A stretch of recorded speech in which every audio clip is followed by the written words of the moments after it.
Welcome back to the deep dive.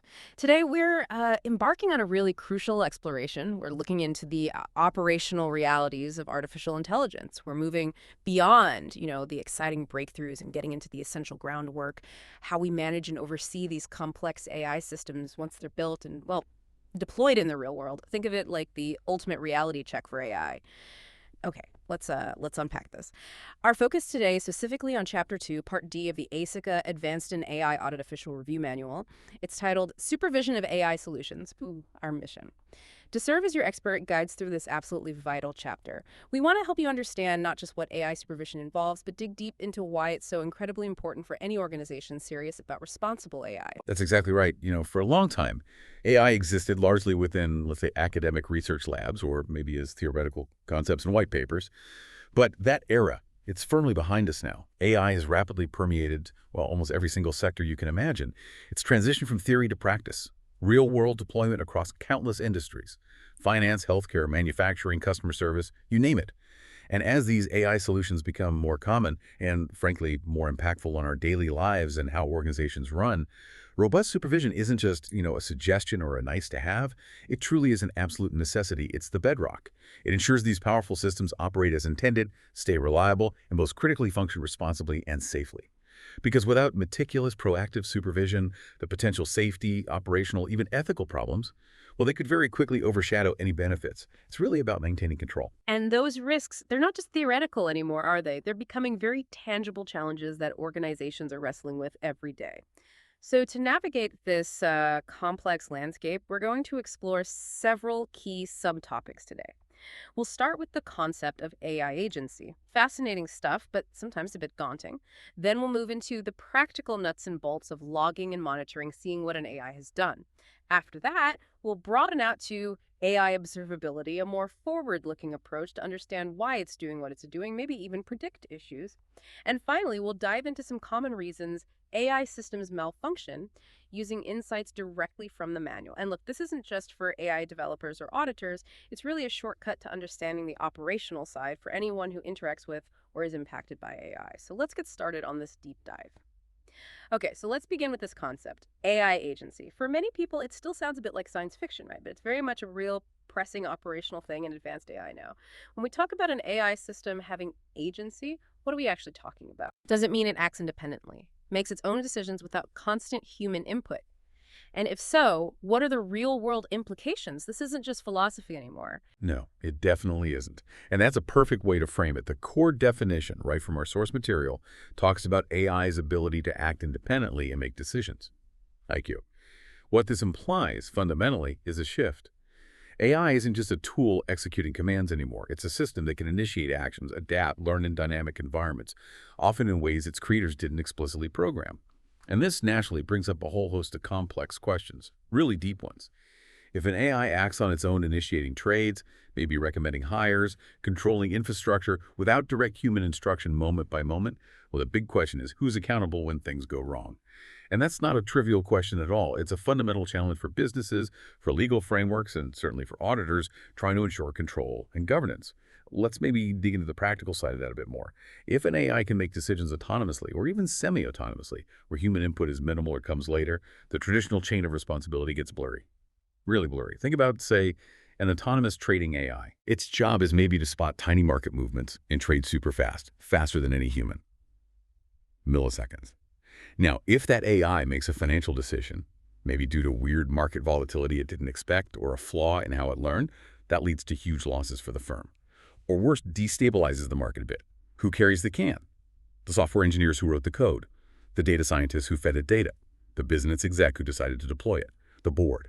The manual points out these are tough questions because the AI is the decision maker in that moment. It's not just following orders, it's interpreting, deciding, acting. And it goes way beyond just money, right? You could easily imagine maybe an AI hiring tool designed to screen thousands of applicants efficiently. But if it's independent decision-making, maybe finding subtle patterns in old data that linked to past successful hires ends up consistently favoring one group over another or disadvantaging certain people, well, the ethical and legal fallout could be massive. It's not one human making one biased choice anymore. It's an opaque system operating at scale, possibly amplifying historical biases that were already in the data. Exactly. The scale and speed just amplify everything. A small error becomes systemic almost instantly. And then that leads us straight into this huge challenge the industry calls explainability. If the very people who design the AI can't fully explain how it reached a specific decision, especially with these complex deep learning models, then how can anyone else? How can users or people affected by its decisions understand it, trust it? It raises a really fundamental question for everyone involved in AI. How do we build real transparency into systems designed to learn and adapt in ways we don't fully predict? They're not static calculators. They change. The more agency, the more we need to see inside. Okay, so for you listening right now, maybe dealing with these systems, what does this AI agency mean practically?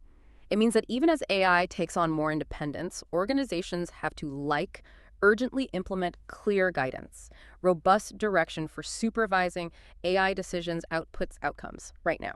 It's about building governance frameworks, operational controls, making sure human oversight isn't just tacked on at the end. It needs to be integral, continuous, adaptive. We can't just unleash these powerful tools and, cross our fingers. We need mechanisms to understand, control, and crucially, step in when needed.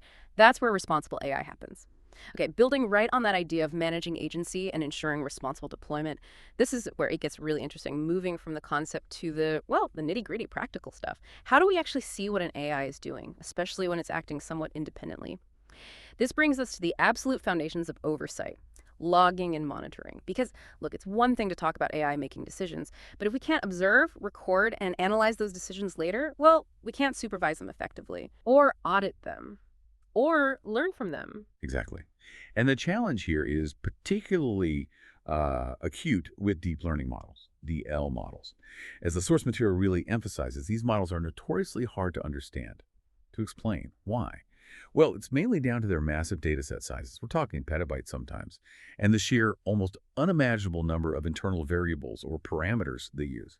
Think of parameters like millions, even billions, of tiny internal dials the model adjusts as it learns.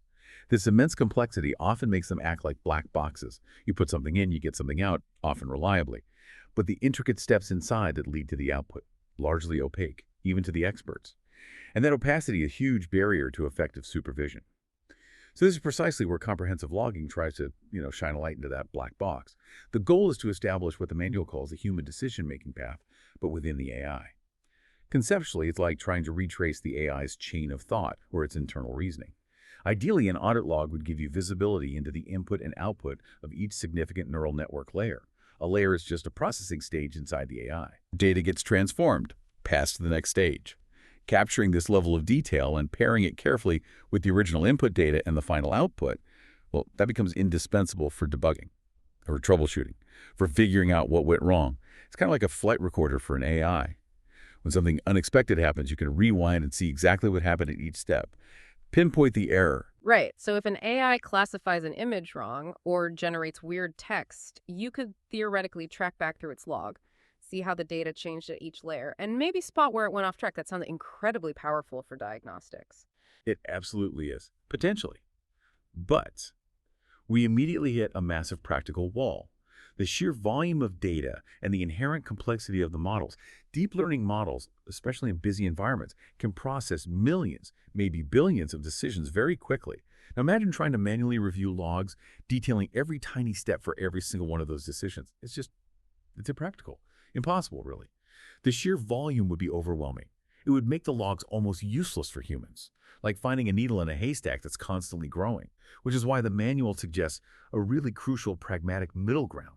Instead of trying to capture every single detail, which is tough technically and impossible to analyze, organizations should aim for a more modest log of key steps. This approach balances the need for enough detail, verbosity, to be useful with actually being able to use the logs. It means focusing on the important stuff, logging key model inferences, critical data inputs, any changes to the training data that might affect things, maybe key intermediate steps or thresholds the AI crossed.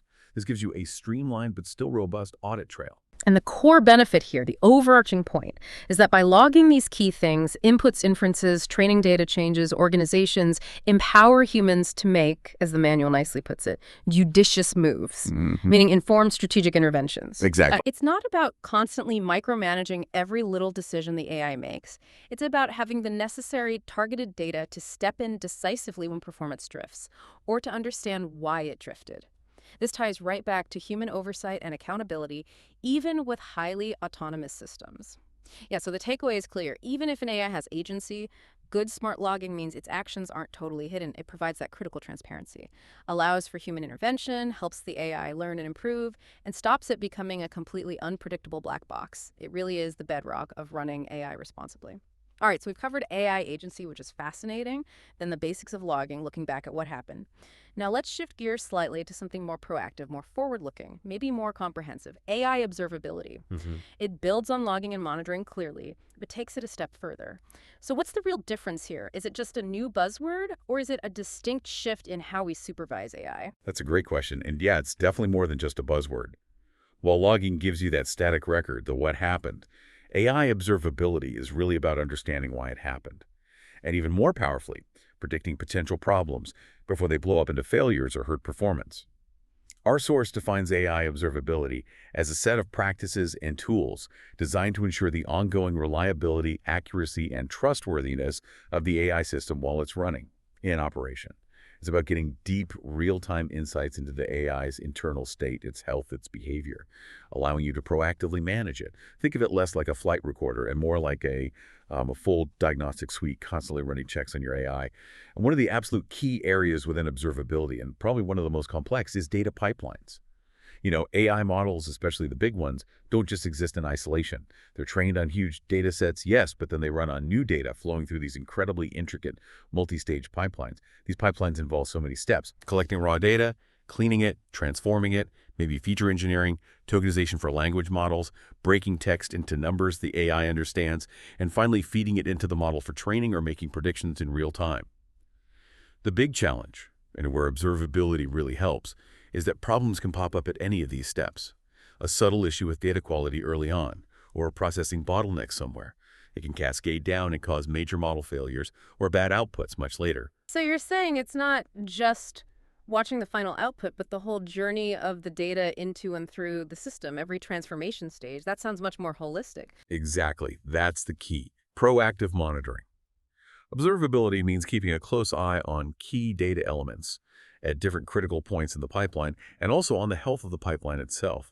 This lets you spot subtle issues, anomalies, deviations before they escalate into a full system failure or really mess up the model's results. Catching the small ripples before they become a wave. Let's use an example. A large language model, like the ones generating text everywhere now. Its pipeline is huge. Starts with massive data scraping, then heavy cleaning, tokenization, the actual training, which takes ages, and then deployment, where it answers user prompts. Now imagine an error creeping in. Maybe the data collection suddenly starts pulling in loads of low-quality, skewed data from a new website. Or the cleaning process gets slightly less efficient, leaving more noise. Or a software update messes up the tokenization subtly. Any of these could degrade the model's performance, making it generate nonsense or harmful stuff. An observability tool would be designed to flag anomalies at these stages. Maybe it sees a sudden drop in data completeness, or a weird shift in data distribution during cleaning. It gives you that critical heads up to fix the pipeline issue before the end user sees garbage output. That makes a lot of sense. It's like having sensors all through the AI's nervous system and digestive tract, picking up faint distress signals instead of waiting for it to collapse. What other kinds of issues does observability help with, besides the data pipeline itself? Well, it's also invaluable for tackling what the source calls unmanageable data quality in real time during preprocessing or cleaning. Observability tools constantly check data integrity, accuracy, completeness as it flows in. They can flag inconsistencies, missing values, outliers that might otherwise slip through unnoticed until they cause bad outputs. Think of it like a quality check on every ingredient. If your system suddenly sees a huge spike in missing customer age data or transactions coming from a totally new, unexpected source, that's unmanageable quality hitting the pipeline. Observability spots that immediately, before it skews your results. Another really critical one is system resource overload. Modern AI, especially deep learning, can be incredibly hungry for resources, especially under heavy use. They can quickly max out CPU, GPU, memory, network bandwidth, which leads to slowdowns, unresponsiveness, even crashes. Observability helps prevent this by constantly monitoring key system metrics: CPU load, memory usage, network latency, disk activity, all in real time. It can trigger alerts if resources are getting close to their limits. This allows admins to scale up infrastructure, optimize things, or reroute traffic before the system falls over, ensuring uptime and performance. And that ties straight into business operations, right? Like meeting SLAs, service level agreements. Absolutely. It's directly linked to keeping things running smoothly and reliably. By monitoring system metrics and AI health, observability helps organizations meet those internal and external SLAs they have with customers or partners. If your AI chatbot has an SLA to respond in 2 seconds, observability tools track that response time. If it starts slowing down, flags go up immediately. It helps maintain performance standards and ensures the AI actually delivers what it promised. It's the difference between just working and being reliable and trustworthy. Okay, so summing up observability. It's not just reacting after something breaks. It's about seeing problems coming, understanding the why deep inside the AI and its pipelines, and ideally stopping them before they impact anyone. It's a proactive, holistic way to keep AI systems healthy, accurate, and effective, the smart way to manage these digital brains. So we've looked at AI agency, the basics of logging, the proactive power of observability, but let's be real. Even with the best planning, design, and supervision, things still go wrong with AI sometimes. Our source material has this really insightful table, Figure 2.7, listing common reasons for AI malfunctions. So when things do go wrong, what are the common pitfalls we need to watch out for? Let's break down these key reasons. Yeah, this table is super helpful because it boils down complex failures into understandable categories. The first one listed is poisoned training data. This is a tricky one. The manual explains that the data used for training can have an external role in the model's operation. Basically, malicious data, or even just accidentally flawed or biased data, can sneak into the training set. And this can cause serious, often hard-to-diagnose problems later on. The core issue is that the training data, the AI's foundation, might contain biased or fictional data that wasn't properly cleaned or labeled. When that happens, it directly influences and skews the model's output. It's the classic garbage in, garbage out problem. But with AI, the garbage can be subtle, deeply embedded, and way more insidious than just random errors. Imagine training a loan approval AI. If the historical data has biases from past human decisions, maybe denying loans unfairly to certain groups, even unintentionally, the AI learns that bias. It learns it as a valid pattern. The AI gets poisoned by the skewed data, leading to unfair or discriminatory outcomes. This really highlights the need for rigorous data governance, quality checks, validation, not just once, but continuously. It's about the integrity of the AI's diet. So it's not always intentional sabotage, like a bad actor poisoning the data. It could just be old, unnoticed biases in the historical data that the AI picks up and amplifies because it's so efficient. Absolutely. That's probably much more common, and maybe more dangerous because it's less obvious, which leads us to the second reason. Lack of real-world grounding. As humans, our decisions are automatically grounded in physics, biology, societal laws, ethics. We just know these things, mostly. But for AI models, these truths, principles, and ethics aren't inherent. They have to be built in through the design, the training data, the validation. The AI doesn't have our common sense. And the issue, especially for generative AI models that predict tokens and generate output, like AI that writes text or creates images, is that this lack of grounding can lead to outputs that are wrong, inconsistent, or improbable. For example, a generative AI trained mainly on text might write a story where someone flies by flapping their arms.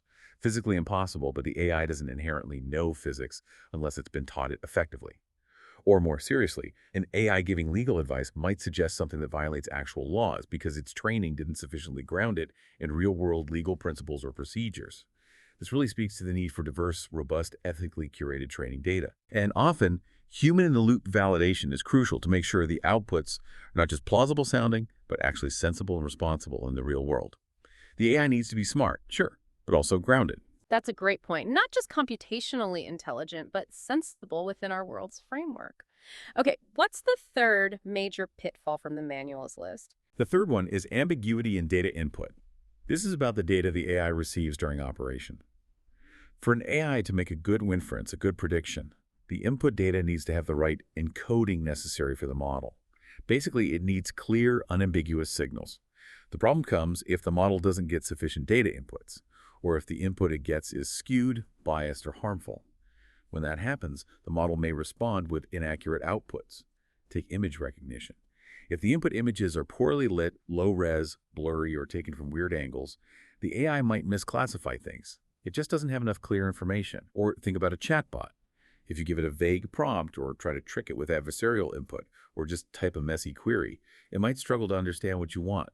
And as a result, it could generate nonsense or something unhelpful or even harmful because the input itself was flawed or ambiguous.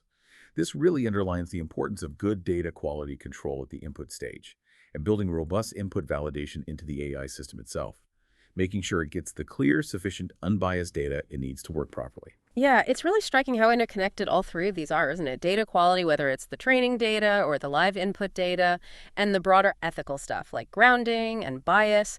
It's all tangled up with the AI's performance and trustworthiness. It really drives home that message. You don't just build an AI and set it loose. It's an ongoing job, continuously tending to its diet, the data, and its environment, the context it operates in. It's a constant commitment to keeping the AI healthy, fair, and effective. Wow, okay. We have covered a lot of ground today, a real deep dive. Exploring Chapter 2, Part D of the AAIA manual has really highlighted some absolutely fundamental aspects of AI operations. We started with AI agency, that ability to act independently, fascinating, maybe a bit scary. Then we moved to the critical need for supervision through logging, monitoring, and that more advanced AI observability to understand the why.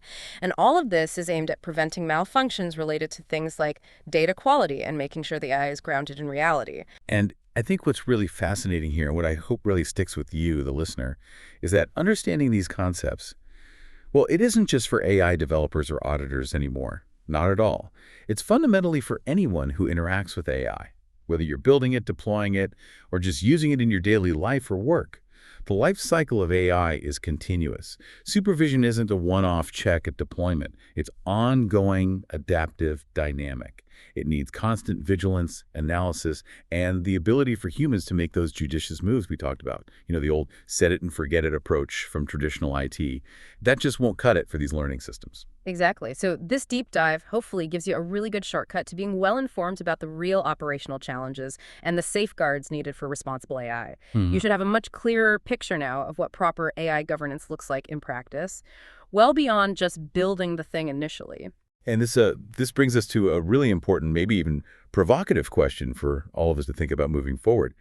As these AI systems keep getting more autonomous, more capable, impacting more and more of our lives, how do we make sure that our methods for human oversight and intervention evolve just as quickly? It's kind of a race, isn't it? Keeping pace with the tech's capabilities and its huge potential to impact human lives for good or bad. The tools and practices we discussed today, logging, observability, they're crucial foundations. But they absolutely have to keep adapting, improving, and scaling to meet the challenges of ever smarter AI. That is a powerful thought to leave you with, and it really highlights that this is a continuous journey of learning for all of us in the world of AI. We really hope this deep dive has been illuminating and insightful for you. Thanks so much for joining us on the deep dive. Until next time, keep exploring, keep asking questions, and keep learning about this incredible world of artificial intelligence.